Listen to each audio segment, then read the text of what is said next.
Hello everyone, welcome to Lucky Education. और हमारी जो संकट मोचन सीरीज जो चल रही थी उसमें कुछ वीडियो जो हैं वो रिमेनिंग थी चैप्टर 4 और चैप्टर 6 की। चैप्टर 4 में मैं आपको एक वीडियो और लास्ट डेरिवेशन पोर्शन, बच्चों की बहुत डिमांड थी कि सर चैप्टर 4 के डेरिवेशन पोर्शन को और डाल दें, और चैप्टर 6 भी मैं आपको कराऊंगा। वैसे मैंने आपको इंपॉर्टेंट क्वेश्चंस जो हैं चैप्टर 4 और चैप्टर 6 से रिलेटेड आपको पीडीएफ फाइल में मैंने आपको डाल दिए हैं, ठीक है। लेकिन कोई नहीं, इन वीडियोज को मैं कंटिन्यू करूंगा। चैप्टर 6 बहुत ज़्यादा डिमांड है कि चैप्टर 6 को भी करा दें। तो आज की क्लास में मैं चैप्टर 4 को कंप्लीट करूंगा। 4 डेरिवेशन में हम देखेंगे आज की क्लास में। फर्स्ट डेरिवेशन हम देखेंगे बेटा, magnetic field on the axis of current carrying circular coil, ठीक है बेटा। तो सर्कुलर कॉइल की एक्सिस पर मैग्नेटिक फील्ड कितनी होती है, ये डेरिवेशन देखेंगे। सेकंड डेरिवेशन हम सोलेनॉइड, इनफाइनाइट लेंथ के सोलेनॉइड के अंदर जो मैग्नेटिक फील्ड है वो कितनी होती है, वो भी हम देखेंगे, सेकंड डेरिवेशन। थर्ड डेरिवेशन, दो पैरेलल वायर हैं, उन दो पैरेलल वायर के कारण फोर्स पर यूनिट लेंथ या फोर्स कितना होता है, थर्ड डेरिवेशन ये देखेंगे। और फोर्थ डेरिवेशन साइक्लोट्रॉन का देखेंगे। तो इन 4 डेरिवेशन में से आपको एक डेरिवेशन आपके एग्जाम में निश्चित डेफिनेटली मिलेगा। वैसे मैं यदि बोलूं तो आपको एक्सिस वाला और सोलेनॉइड वाला यदि आप कर लें तो चॉइस में निकाल सकते हैं आप, ठीक है। तो आज की क्लास को हम स्टार्ट करते हैं। और पहला डेरिवेशन हमारा magnetic field on the axis of current carrying circular coil. इस डेरिवेशन के लिए जो इंपॉर्टेंट कंसेप्ट जो है वो है डायग्राम। डायग्राम यदि आपको क्लियर है तो डेरिवेशन बहुत ही आसान है। डायग्राम यदि आपको समझ में आता है तो डेरिवेशन में कोई भी परेशानी नहीं होगी। तो देखते हैं यहां पर हम, तो सबसे पहले हम क्या कर रहे हैं, यहां पर एक सर्कुलर कॉइल ले रहे हैं।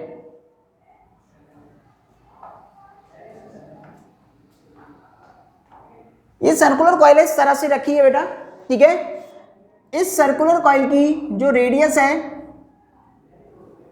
वो कैपिटल आर है। एक्सिस की बात यदि हम करते हैं तो सर्कुलर कॉइल के सेंटर ओ से एक्स डिस्टेंस पर एक पॉइंट क्या लेते हैं, पी लेते हैं, जहां पर हमें मैग्नेटिक फील्ड फाइंड आउट करनी है। इस सर्कुलर कॉइल में मैंने करंट फ्लो करा दिया एंटी क्लॉकवाइज। अब बेटा इस पॉइंट पर हमें मैग्नेटिक फील्ड देखना है इस कॉइल के कारण। तो कंप्लीट के कारण हम नहीं देख सकते, तो हम करते क्या है बेटा, एलिमेंट कंसीडर करते हैं। 2 एलिमेंट कंसीडर कर ले रहे हैं, डीएल, सिमेट्री से ये भी डीएल, ये पहला एलिमेंट और ये सेकंड एलिमेंट। तो यहां हम देखें तो इस पॉइंट पर ये एलिमेंट, आपको एक पॉइंट दिखेगा, तो यहां से हम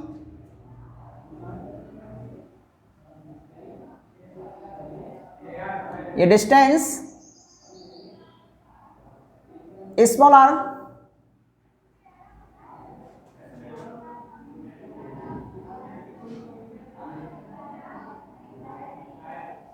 ये भी स्मॉल आर ही होगा,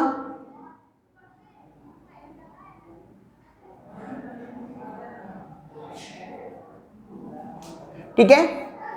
सिमेट्री से हम देखेंगे जितना लेंथ ऊपर है उतना ही लेंथ इधर। तो यहाँ हम एंगल की यदि बात कर रहे हैं तो एंगल मैं कंसीडर कर ले रहा हूँ बेटा अल्फा। थीटा में नहीं ले रहा हूँ क्योंकि थीटा आपको पता है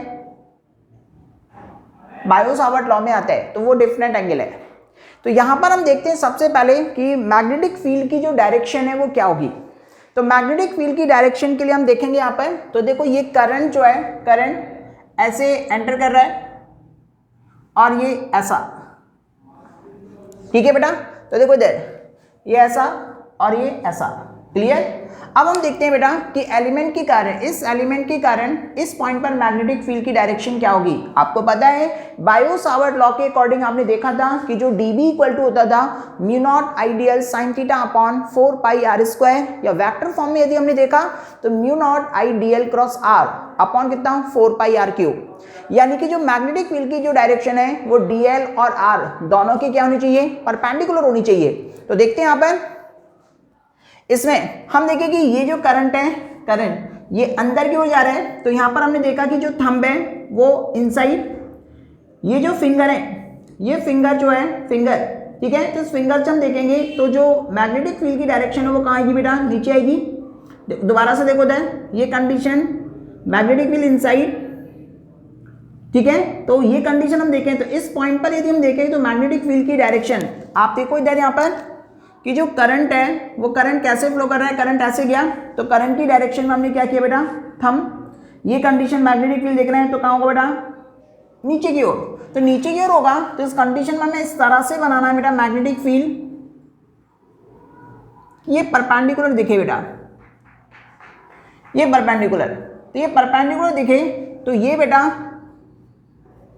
ये dl के भी परपेंडिकुलर और ये r के भी परपेंडिकुलर, तो ये मैग्नेटिक फील्ड हम कंसीडर कर ले रहे हैं, ये कितना बेटा dB2।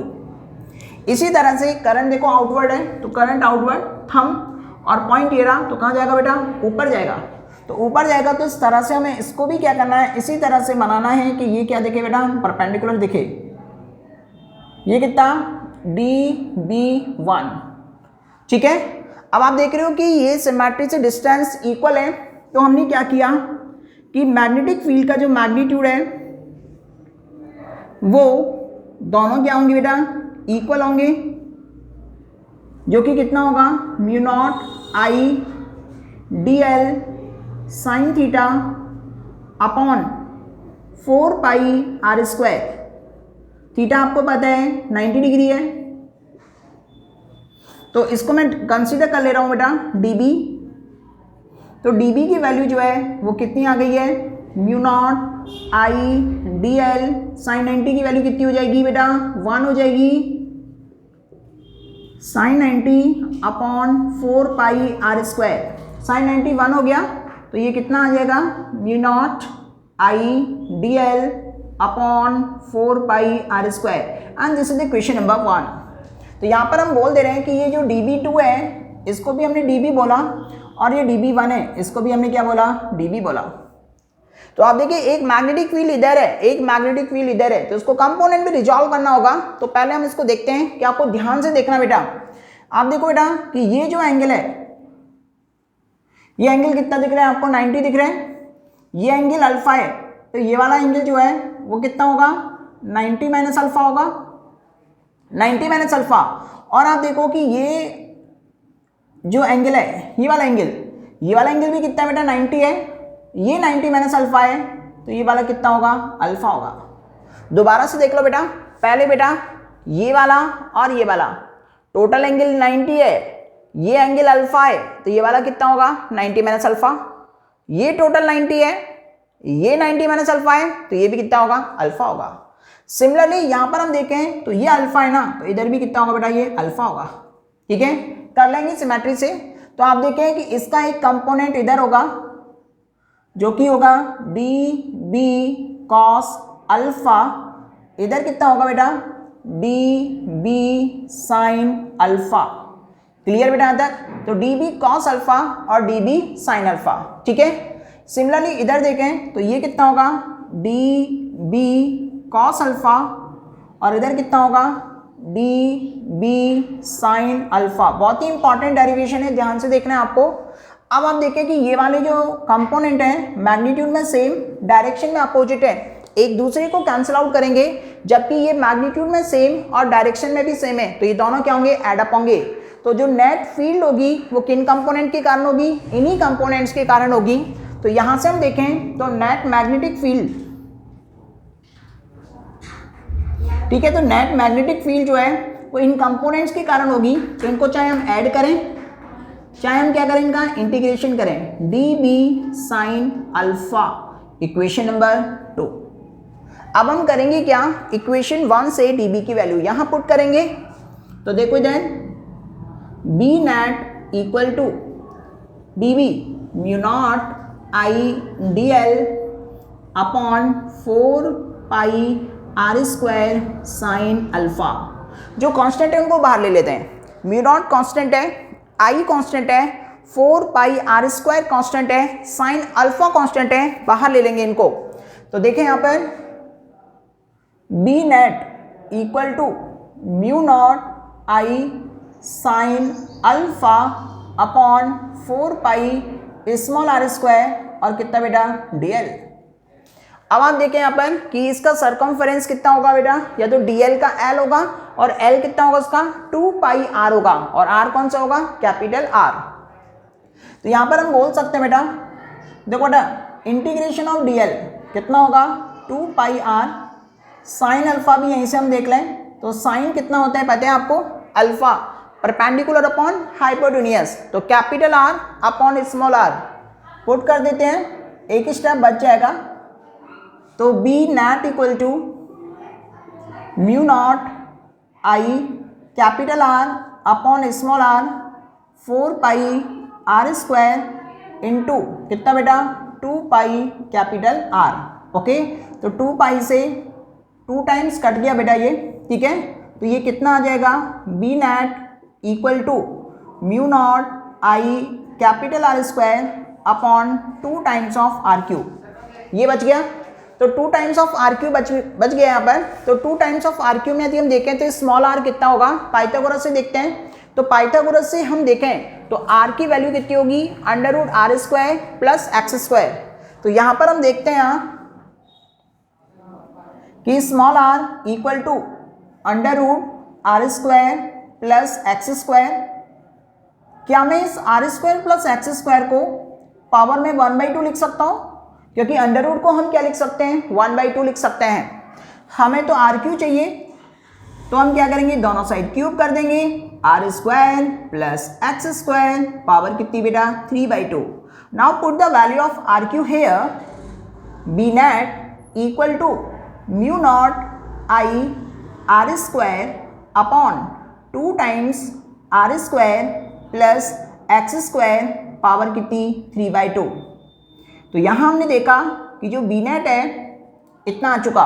यहाँ पर मैं बोल रहा हूँ if the coil have the number of turns जो है वो n है, यदि कॉइल में नंबर ऑफ टर्न्स यदि n है तो कितना हो जाएगा बेटा, mu naught n I r square upon 2 times r square plus x square power कितनी बेटा 3/2। तो यहाँ पर हम लिख सकते हैं if coil have n turns, यदि कॉइल में टर्न्स कितने हैं बेटा n है, तो बी नेट कितना आ जाएगा, ये आ जाएगा। तो पहला डेरिवेशन हमारा एक्सिस पर सर्कुलर कॉइल के कारण एक्सिस पर जो मैग्नेटिक फील्ड आती है वो कितनी आती है, mu naught N I r square upon 2 times r square plus x square की पावर 3/2। एक बार मैं दोबारा से देख रहा हूँ क्योंकि बहुत ही ज़्यादा इंपॉर्टेंट डेरिवेशन है, इसको मैं आपको लर्न कराने की कोशिश कर रहा हूँ। आपको बेटा एक कॉइल लेनी है, क्या लेनी है, कॉइल, ये रही कॉइल, ठीक है। इस कॉइल की रेडियस क्या लेनी बेटा, आपको आर लेनी है। ओके, एंटी क्लॉकवाइज डायरेक्शन में आपको करंट फ्लो करानी है, क्योंकि बुक में यही वाला फिगर दे रखा है, ठीक है। एलिमेंट कंसीडर कर लेना है, एलिमेंट dl, नीचे भी dl, एक्सिस पर कितना, एक्स डिस्टेंस पर एक पॉइंट P लेना है, इसके कारण मैग्नेटिक फील्ड और इसके कारण मैग्नेटिक फील्ड, क्लियर बेटा तक। फिर हम देखेंगे इस वाले के कारण मैग्नेटिक फील्ड इधर आएगा, इस वाले के कारण मैग्नेटिक फील्ड इधर आएगा। कंपोनेंट में रिजॉल्व करना है, कॉस वाले कंपोनेंट कैंसिल आउट होंगे, साइन वाले कंपोनेंट ऐड होंगे, ठीक है। उसके बाद में आपको डेरिवेशन देखना है, साइन अल्फा की वैल्यू dl की वैल्यू पुट करते हुए आपको रिजल्ट आ जाएगा, ठीक है। तो ये हमारा पहला डेरिवेशन कि magnetic field on the axis of current carrying circular coil. Second derivation हम जो देख रहे हैं बेटा, एम्पियर्स लॉ की हेल्प से सोलेनॉइड के अंदर जो मैग्नेटिक फील्ड है वो क्या होता है।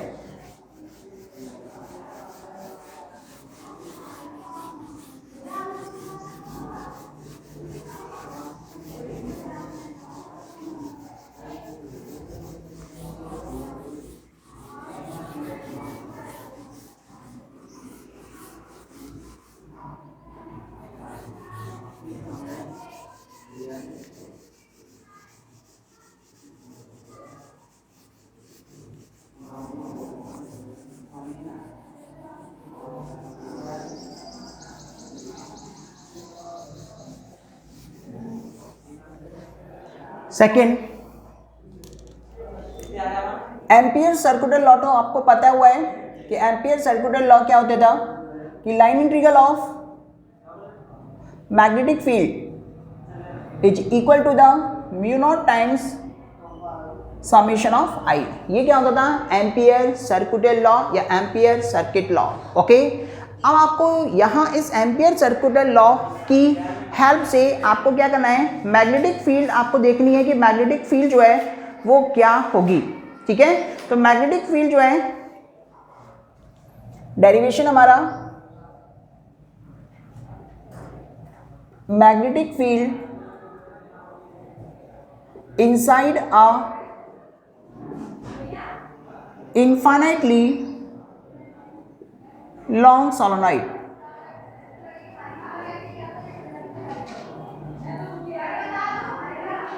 मैग्नेटिक फील्ड जो है वो क्या होगी। ठीक है, तो देखते हैं यहां पर एक हम इनफाइनाइट लेंथ का सोलोनॉइड,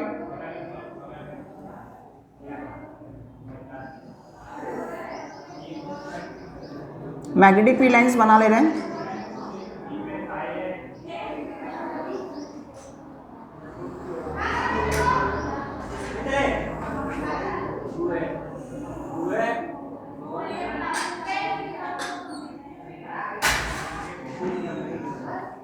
यहां में मैग्नेटिक फील्ड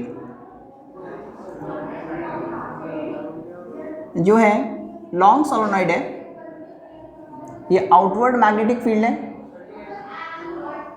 इधर मैग्नेटिक फील्ड जो है इनवर्ड है। ठीक है, तो ये यूनिफॉर्म मैग्नेटिक फील्ड है बी। तो इस लॉन्ग सोलोनॉइड के अंदर मैग्नेटिक फील्ड फाइंड आउट करने के लिए हम एक रेक्टेंगुलर लूप क्या करते हैं, कंसीडर करते हैं। ठीक है, तो रेक्टेंगुलर लूप हमने कंसीडर किया।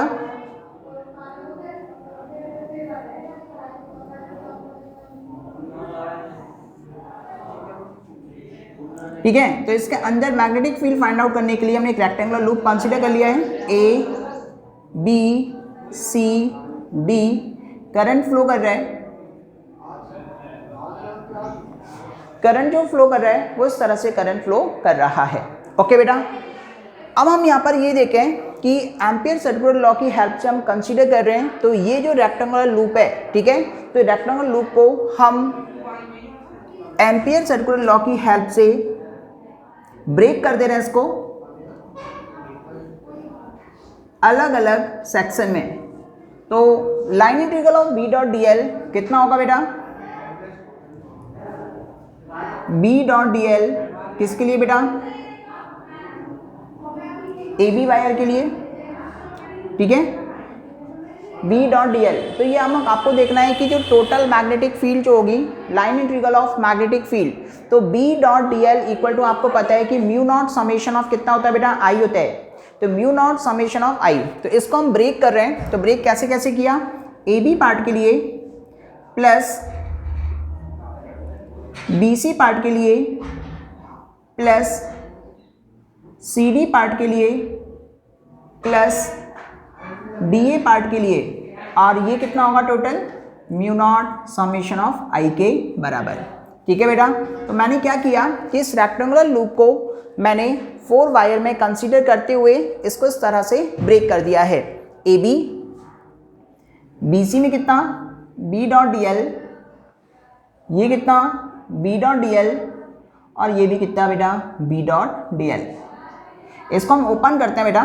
तो ओपन हमने किया तो देखो देर पहला बी डॉट डी एल को B D L cos theta A B wire plus B C wire B D L cos theta, C D wire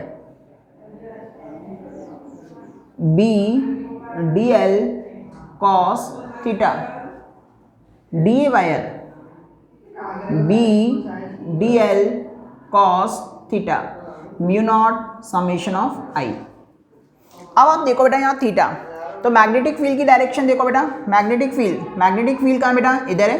ठीक है, और मैग्नेटिक फील्ड इधर है, और डीएल की डायरेक्शन क्या है बेटा, करंट की डायरेक्शन में, ये भी कहाँ बेटा, इधर ही है। तो यहाँ हमने देखा कि थीटा की वैल्यू कितनी है बेटा, 0 है। इधर हम देखें बेटा, मैग्नेटिक फील्ड तो कहाँ है बेटा, इधर है, लेकिन करंट की डायरेक्शन इधर है। तो देखो बेटा, मैग्नेटिक फील्ड इधर, करंट इधर, थीटा की वैल्यू कितनी होगी, 90 डिग्री होगी। इधर देखें, यहाँ मैग्नेटिक फील्ड है ही नहीं, तो यहाँ मैग्नेटिक फील्ड 0 है। तो मैग्नेटिक फील्ड 0 होने की वजह से ये वाला पूरा कंपोनेंट कितना हो जाएगा, 0। एंगल की यदि बात करें तो देखो, एंगल, मैग्नेटिक फील्ड तो है ही नहीं यहाँ पर, तो मैग्नेटिक फील्ड यहाँ पर है ही नहीं, तो कंडीशंस कितनी होगी बेटा, 0 हो जाएगी ये। नेक्स्ट इधर देखो, करंट इधर है, मैग्नेटिक फील्ड इधर है, तो कितना होगा बेटा, 90 डिग्री। तो यहाँ से भी हमने देखा थीटा की वैल्यू 90 डिग्री। दोबारा से देखें कि इनफाइनाइट लेंथ का जो सोलेनॉइड है उसके करंट, ठीक है, उसके अंदर आपको मैग्नेटिक फील्ड फाइंड आउट करने के लिए हमने एक रेक्टेंगुलर लूप कंसीडर किया है। एम्पियर्स लॉ के according B dot D L कितना होता है, mu naught summation of I होता है, जिसको मैंने ब्रेक किया बेटा 4 पार्ट्स में, ए बी पार्ट के लिए, बी सी पार्ट के लिए, सी डी पार्ट के लिए एंड डी ए पार्ट के लिए, equal to mu naught summation of I. इसको मैंने ओपन किया B D L cos theta, B D L cos theta, B D L cos theta, B D L cos theta. यहाँ मैंने देखा पहले वाले के लिए, देखो पहले वाले के लिए मैग्नेटिक फील्ड की डायरेक्शन इधर और डीएल की डायरेक्शन भी इधर, थीटा की वैल्यू कितनी, 0 डिग्री। इधर हमने देखा कि मैग्नेटिक फील्ड तो इधर है, करंट की डायरेक्शन इधर है, थीटा की वैल्यू कितनी बेटा, 90 डिग्री। यहाँ मैग्नेटिक फील्ड 0 है, तो मैग्नेटिक फील्ड 0 होने की वजह से कोई मतलब ही नहीं है। इधर करंट की डायरेक्शन इधर, मैग्नेटिक फील्ड की डायरेक्शन इधर, थीटा की वैल्यू 90 डिग्री। ओके, तो आप देखो cos 90 0 होता है 0, cos 90 0 होता है 0। यहाँ देखें b dl और cos 0 कितना बेटा, 1, और ये कितना हो जाएगा, mu naught summation of I. Clear बेटा तक? मैग्नेटिक फील्ड तो कांस्टेंट है, बाहर ले लेंगे, और कितना बेटा, dl इक्वल टू कितना, म्यू नॉट समेशन ऑफ आई।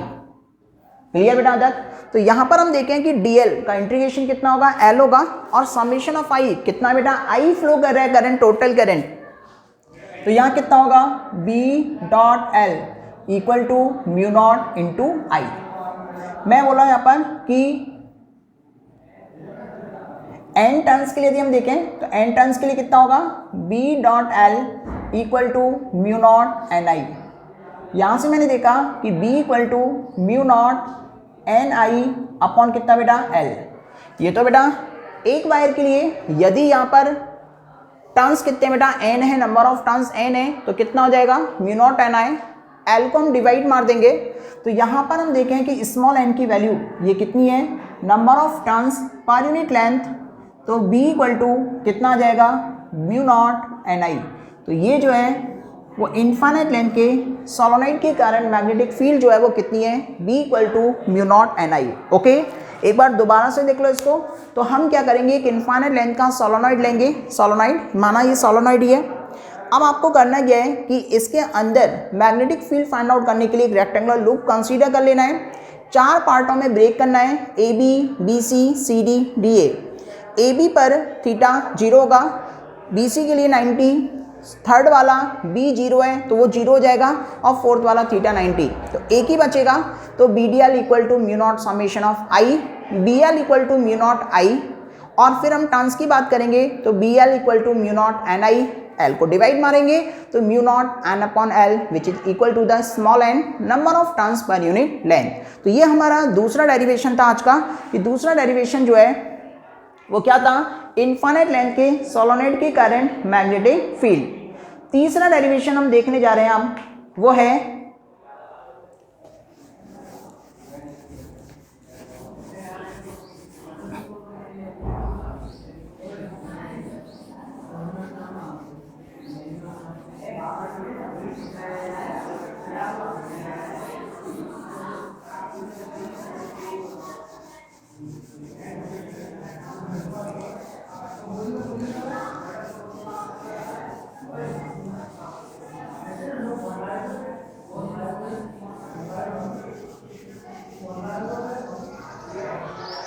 तीसरा derivation, force between two parallel wire,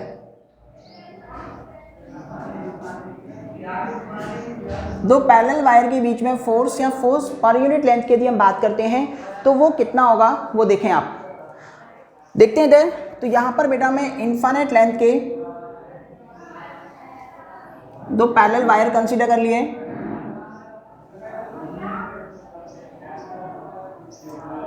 इनमें करंट मैंने सेम डायरेक्शन में फ्लो करा दिया है I1 I2। ये वायर है AB और ये वायर है CD, इनके बीच का सेपरेशन जो है वो D मान लेते हैं। तो इन दो वायर के कारण जो मैग्नेटिक फोर्स होगा वो क्या होगा। तो सबसे पहले हम ये देखते हैं कि इसमें मैग्नेटिक फील्ड की डायरेक्शन, पहले इसको भूल जाते हैं। देखो इस वायर के कारण मैग्नेटिक फील्ड, थंब की डायरेक्शन में करंट, तो आप देखिए मैग्नेटिक फील्ड कहाँ होगा बेटा, इनसाइड। तो इस वायर के कारण जो मैग्नेटिक फील्ड होगा वो क्या होगा, इनवर्ड होगा, जिसको मैंने कंसीडर किया बेटा B1 फर्स्ट वायर के कारण। क्लियर ना तक। सेकंड वाले के कारण देखें तो ये अंदर और इधर क्या बेटा, आउटवर्ड। तो सेकंड वाले के कारण यदि हम देखें तो मैग्नेटिक फील्ड जो है वो क्या बेटा, आउटवर्ड है, जो कि कितनी बेटा, B2। क्लियर। दोबारा से देखो यहाँ पर कि कंडीशंस क्या हैं कि फर्स्ट वायर के करंट जो मैग्नेटिक फील्ड है देखो कैसा, थंब की डायरेक्शन में करंट, करंट की डायरेक्शन में थंब होगा। तो यहाँ हम देखेंगे तो मैग्नेटिक फील्ड का होगा, इनवर्ड होगा इधर, और इस वायर के कारण देखें तो ये इनवर्ड और इधर क्या बेटा, आउटवर्ड। अब हम देखें तो इस मैग्नेटिक फील्ड, आपको पता है कि जब कोई करंट कैरिंग वायर किसी मैग्नेटिक फील्ड में रखा होता है तो एक फोर्स लगता है, और वो फोर्स मैग्नेटिक फोर्स जो है वो हम कैसे देखेंगे, राइट हैंड पाम रूल से देखेंगे। थंब जो है वो मैग्नेटिक फील्ड की डायरेक्शन, थंब जो है मैग्नेटिक फील्ड की डायरेक्शन, ये जो फिंगर है मैग्नेटिक फील्ड की डायरेक्शन, ये जो कंडीशन है ये करंट की डायरेक्शन, तो ये जो है वो क्या बताएगा, फोर्स बताएगा। पाम क्या बताएगा, फोर्स। तो देखते हैं यहाँ पर, तो पहले हमने देखा कि मैग्नेटिक फील्ड इधर, करंट की डायरेक्शन में दम, तो फोर्स कहाँ लगेगा, इधर लगेगा। तो यहाँ पर हमने देखा तो इस वायर पर जो फोर्स है वो कितना बेटा, FCD ड्यू टू B1। इधर हम यदि देखें तो देखो मैग्नेटिक फील्ड आउटवर्ड है, मैग्नेटिक फील्ड आउटवर्ड, करंट ऊपर है, तो फोर्स कहाँ लगेगा, इधर लगेगा। तो यहाँ पर हमने देखा तो फोर्स जो है कितना बेटा, AB। तो एक क्वेश्चन यहाँ पर ऑब्जेक्टिव में भी बनता है कि यदि दो पैरेलल वायर हैं और उनमें करंट यदि सेम डायरेक्शन में फ्लो कर रहा है तो नेचर ऑफ फोर्स जो है वो क्या होता है बेटा, अट्रैक्टिव होता है। क्या होता है, अट्रैक्टिव। ठीक है, इन्हीं वैल्यूज को हमें फाइंड आउट करना है। तो सबसे पहले हम देखते हैं force on CD wire, FCD equal to कितना होगा बेटा, I2 IL क्रॉस B होता है, तो I2 करंट कितना है बेटा, I2 L क्रॉस B1 पहली वायर के कारण है। तो हमने यहाँ पर क्या किया, I2 L B1 sine theta, theta तो आप देख रहे होगी 90 डिग्री ही है। L और B के बीच का एंगल लेंथ और B का बेटा इनवर्ड है, 90 डिग्री है। तो कितना होगा, I2 L B1। ठीक है, साइन 90 की वैल्यू कितनी हो गई, 1 हो गई। अब हम क्या करेंगे कि जो मैग्नेटिक फील्ड है, मैग्नेटिक फील्ड इनफाइनाइट लेंथ के वायर के कारण मैग्नेटिक फील्ड जो है, आपने ध्यान यदि हो तो मैंने ऑब्जेक्टिव में कराया भी है कि मैग्नेटिक फील्ड जो है वो कितना होता है, mu not upon 4 pi 2I upon distance. ठीक है, तो डिस्टेंस यहाँ पर हमने D ली है, 2I upon D, 2I upon D। ठीक है, तो ये क्या होता है, इनफाइनाइट लेंथ के वायर के कारण होता है। तो इसके कारण मैं क्या कर लूँगा, 2। तो मैग्नेटिक फील्ड जो है वो कितना होगा, mu not I upon 2 pi D। तो इनफाइनाइट लेंथ के वायर के कारण जो मैग्नेटिक फील्ड होता है वो कितना होता है, इतना होता है। ठीक है, तो देखो इधर B1 यहाँ पर हमें देखना है, तो B1 कितना हो जाएगा, B1, तो B1 कितना होगा, म्यू नॉट। ठीक है, I की जगह करंट कितना फ्लो कर रहा है बेटा, देखो म्यू नॉट B1 है तो करंट कितना फ्लो कर रहा है, I1 अपॉन 2 पाई D। पुट करते हैं बेटा यहाँ पर, तो force on CD wire I2 L mu naught I1 upon 2 pi D। तो यहाँ से हम देखें तो फोर्स ऑन CD वायर कितना आ गया है, mu naught I1 I2 L upon 2 पाई D। ये तो क्या है, फोर्स ऑन CD वायर। यदि फोर्स पर यूनिट लेंथ की यदि बात करते हैं तो इसको मैं एफ डैश सी डी से कंसीडर कर ले रहा हूँ, जो कि क्या होगा फोर्स अपॉन लेंथ। लेंथ को मैं नीचे ले आता हूँ तो कितना होगा mu naught I1 I2 upon 2 pi D. एक बार दोबारा से देखते हैं बेटा, दो पैरेलल वायर AB और CD करंट सेम डायरेक्शन में फ्लो कर रहा है, सेपरेशन कितना है बेटा D है। तो हमने देखा कि इस वायर के करंट मैग्नेटिक फील्ड जो है इनवर्ड और इस वायर के करंट मैग्नेटिक फील्ड का बेटा आउटवर्ड है। ओके, मैग्नेटिक फील्ड जो है वो B1 और ये कितना बेटा B2 सेकंड के करंट और ये फर्स्ट के करंट। फिर हमने देखा कि जब कोई करंट कैरिंग वायर किसी मैग्नेटिक फील्ड में रखा होता है तो फोर्स लगता है मैग्नेटिक फोर्स, और मैग्नेटिक फोर्स जो है वो कितना होता है IL क्रॉस B होता है। ठीक है, तो पहले मैंने CD देखा, करंट कितना फ्लो कर रहा है इसमें I2, लेंथ L और किसके कारण मैग्नेटिक फील्ड B1 के कारण। थीटा की वैल्यू 90 है, साइन 91 रखेंगे, I2L B1 होगा। मैग्नेटिक फील्ड जो है कितना होता है इनफाइनाइट लेंथ के वायर के कारण mu naught I upon 2 pi D, तो B1 कितना होगा mu naught I1 upon 2 pi D. Put किया, फोर्स आ गया mu naught I1 I2 L upon 2 pi D. L को मैंने डिवाइड कर दिया है तो mu naught I1 I2 upon 2 pi T. Similarly बेटा सिमिलरली यदि हम बात करें फोर्स ऑन AB वायर, तो फोर्स ऑन AB वायर हम देखें तो कितना होगा, करंट कितना है I1, लेंथ तो L ही है, L क्रॉस B2, तो कितना होगा I1 L क्रॉस B2।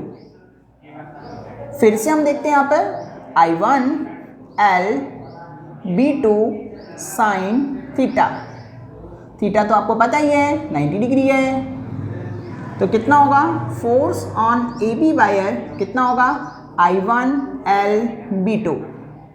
फिर से हम देख लेते हैं B2 जो है वो कितना होगा म्यू नॉट I की जगह कितना आ जाएगा I2 अपॉन 2 पाई डी।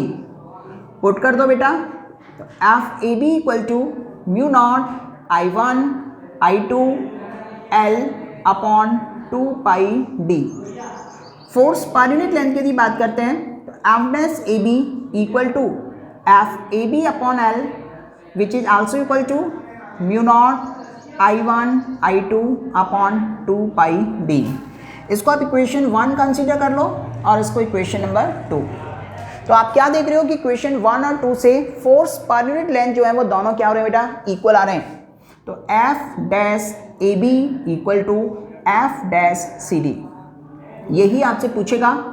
और इसके साथ में एक इम्पॉर्टेंट जो डेफिनेशन है वो बनती है, वो आपको देखनी है 1 एम्पियर की डेफिनेशन। स्टैंडर्ड 1 एम्पियर की डेफिनेशन यहीं से बनती है, तो ध्यान से देखना है आपको। 1 एम्पियर कैसा, देखो फोर्स आपको पता है, फोर्स पर यूनिट लेंथ जो है वो कितना आ रहा है mu naught I1 I2 upon 2 pi D. मुझे 1 एम्पियर डिफाइन करना है, यानी कि I1 equal to I2 equal to कितना बेटा 1 एम्पियर। D जो है वो कितना बेटा, यदि D की वैल्यू जो है वो कितना हो बेटा 1 मीटर हो, I1 I2 को हमें 1 एम्पियर डिफाइन करना ही है। तो देखो यहाँ पर क्या होगा F upon L mu naught कितना 4 pi 10 to the power -7 upon 2 pi. Solve करेंगे तो कितना 2 into 10 to the power -7 newton per metre. यहाँ से हम इसको डिफाइन करेंगे कैसे कि यदि दो पैरेलल वायर वैक्यूम में या एयर में 1 मीटर की डिस्टेंस पर रखे हैं, 1 मीटर की डिस्टेंस पर रखे हैं, तो उन वायर के बीच लगने वाला फोर्स पर यूनिट लेंथ, ठीक है, 2 into 10 to the power -7 newton per metre है। या फोर्स पर यूनिट लेंथ की बात यदि करें तो 2 into 10 to the power -7 newton per metre यदि है, तो उन वायर से करंट कितना फ्लो करेगा 1 एम्पियर करेगा। दोबारा से सुने कि 1 एम्पियर है क्या, यदि दो पैरेलल वायर को हम 1 मीटर की डिस्टेंस पर रखें तो उन दो वायर के बीच लगने वाला force per unit length 2 into 10 to the power -7 newton per metre है, तो तो करंट कितना होगा, 1 एम्पियर होगा। ये आपको देखना है। तो ये तीसरा डेरिवेशन हमारा कि जो क्या है, force between two parallel wire के लिए। लास्ट जो है हमारा डेरिवेशन जो है लास्ट, वो जो कि साइक्लोट्रॉन का है। साइक्लोट्रॉन एक थ्योरेटिकल टॉपिक है, आप उसको जो है वो देख सकते हैं। वो मैं आपको समझा रहा हूँ कि साइक्लोट्रॉन जो है वो क्या है। तो साइक्लोट्रॉन के लिए आपको थ्योरी आपको विशेषकर अच्छे से ध्यान रखनी है।